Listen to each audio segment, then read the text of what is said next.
Hello and welcome. I'm your host, Joshua Holmes, and this is the 2021 winter edition of the Louisiana Network News. As we here at the LA Network headquarters continue to learn and develop the best way to stay up to date and connected with you, we have created this video series to replace our former print magazine, the Network News, as the method of relaying important announcements, events, information, and hopefully some inspiration as well. So please leave a comment below to let me know what's the better media format for you personally. Is it video? Is it magazine? Is it Facebook or Instagram? Is it by email? Or is it a newsletter in your mailbox? So please let me know in the comment section. I really do appreciate your feedback in helping us be more efficient and effective. All right, there's a lot coming up, Louisiana, so thanks for tuning in. We had a terrific time in the last 2 weeks during the area tour, and we hope that you did too. It was great to have dinner together and to meet with you, the leaders of Louisiana, on a more intimate scale to discuss some matters on how to move forward as a fellowship, so we can make the biggest impact in the communities that we serve. So thank you to everyone who came out, and especially to everyone who volunteered, everyone who cooked, and everyone that hosted these gatherings. I can't wait for the next one. Lead pastors. Over the next year, we are inviting you and your team to go on the Acts 2 journey. It's a transformative process led by an experienced team to help you fulfill the vision that you have to strengthen your church spiritually and relationally. So join with our team of leaders for a series of 4 weekend retreats over this year to help ask and answer some important questions about you and your mission field here in Louisiana. The meetings will be a combination of 4 virtual meetings and 4 one-day team retreats, and the schedule will be posted in the description below, as well as a link to get you signed up. So please gather your leadership team and make plans to be a part of this church development program. Men's Retreat is a power-packed time with God out at the Twin Lakes Campground. And this year, Pastor Choco de Jesus, author, pastor, and leader from the national office, is coming to share the message of God and eat some gumbo with us. The days will be filled with tons of fun and plenty of activities and competitions like the annual cook-off, the 4-wheeler race, the golf tournament, the shotgun shootout, bowling tournament, and much more. So check out the website to get all the information, including registration for RV spots and rules for certain competitions. The Men's Retreat is on from March 4th through the 6th, and it's taking place out at the Twin Lakes Camp. Starting during the spring of last year, many of our world missionaries answered the call from the national office and returned home to await further instructions while we all began to deal with the COVID-19 pandemic. And during the time since, we have all had to adapt and develop new methods of ministry to fulfill the call of God while still obeying the laws of the land. And I know that you as pastors and leaders have felt this shift, these significant transitions over the last year. And our missionaries are feeling it too. Some are simply waiting for the door to open again to their mission fields. And while some are waiting for the all clear, most are struggling with raising the funds to return in a time where there are very few opportunities to travel and get in front of congregations to share their call and passion for the areas around the world where God has called them. In this time, please consider increasing your giving to missionaries and adding another missionary to your family. And always continue to pray for these men and women that are so far from where they are called to serve. Thank you all for your support to the great mission. Fine Arts is a fantastic program for students and young people to discover and develop their talents and skills for the kingdom of God. Nationwide, over 65,000 high school students begin preparing their entries for the district and national fine arts festivals. These students are encouraged to develop their gifts to a greater level than the year before. Students may enter as many as 80+ categories offered in 7 main divisions: art, communication, dance, drama, instrumental, vocal, and writing. This year, Fine Arts and Fine Arts Kids will be taking place on different dates and in different locations. Fine Arts for students ages 12 to 17 is happening at Northside and Crowley on March 20th. And Fine Arts Kids for elementary age kids will be at New Hope and Eunice on April 10th. The cost is $45 for registration in one category, and it's only $15 for each additional category. All of the details, registration, and rules can be found on the website in the link in the description. Starting in April, Next Level Leadership is taking off. This personal leadership track is a great chance to spend some time and learn from leaders working through the issues that are key to seeing you reach the next level of what God has called you to do.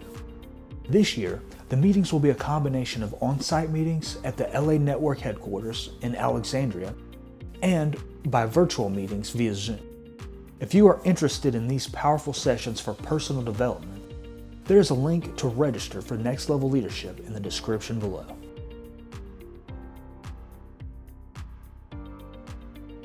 The Lead Conference is the main event for the Louisiana Assemblies of God. It is the one time of year that we all gather together to celebrate the people that God is raising up among us and be inspired by the vision that God has for you and for the area where God has called you to in the great state of Louisiana. This year, Lead Conference is taking place in the northwest corner over in Shreveport, Louisiana on April 26th to the 27th, and it'll be hosted by Shreveport Community Church. And our speakers this year will all be from right here in Louisiana, including Denny Duron, Frye, and Scott Holmes. And we will have breakout sessions, worship services, and an ordination ceremony for the newest members to the Louisiana leaders. All of the information, as well as the registration, is on the website.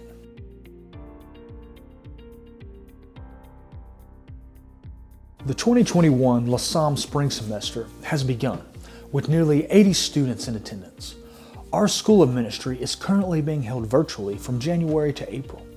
And we're looking forward to meeting on May 15th for our in-person end-of-the-year celebration at the campground. So students, please stay tuned as the details will be posted as that date approaches.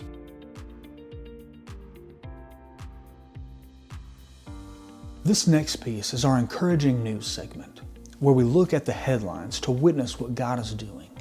And today's story comes from South Carolina, in the city of Lawrence, where a man named Reagan Freeman has been working on a significant project to transform an old building in town into a new community center.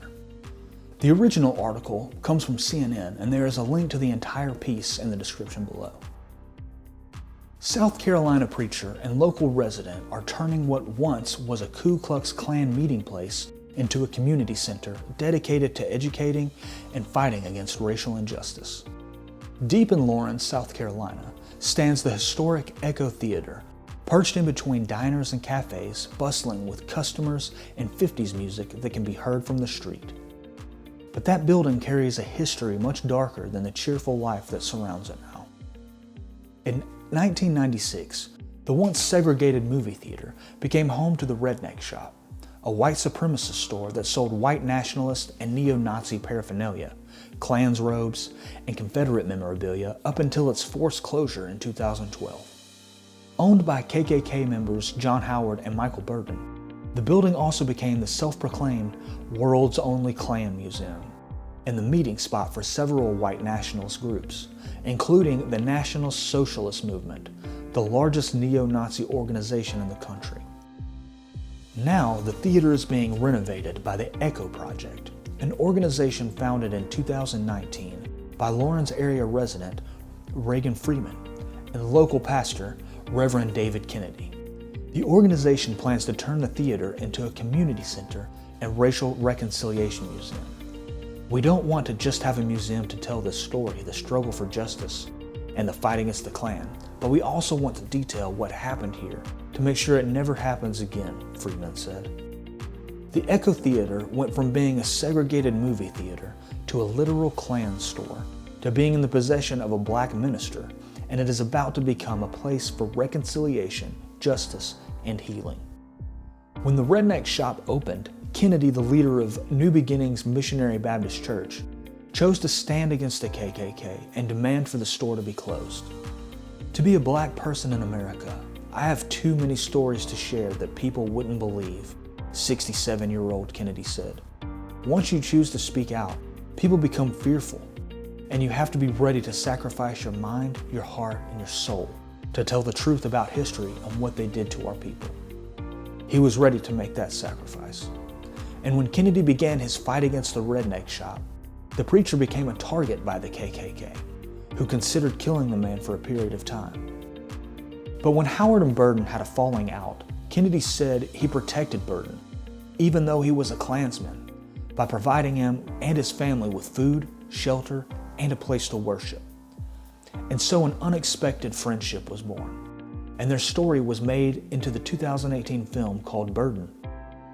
The shop closed in 2012 because a judge ruled that New Beginnings was the official owner of the redneck shop because of the deed that the Klansman gave to Reverend Kennedy. And it was all because of Kennedy and Burden's unlikely friendship. An architect and construction firm have been chosen, with work starting soon, and Freeman plans to relaunch the Echo Project's website to expand its reach. The first bit of work for the companies was scraping off the Confederate flag sticker on the marquee and replacing it with the project's name and website. And you can read the full article over at CNN website and stay up to date with the Echo Project at their website. Ladies and gentlemen, that's all for this edition of Network News. Thank you so much for tuning in, and please remember to leave a comment telling me what you think the most effective form of media is to stay connected. And until next time, soignez-vous, Louisiana, and see you next time.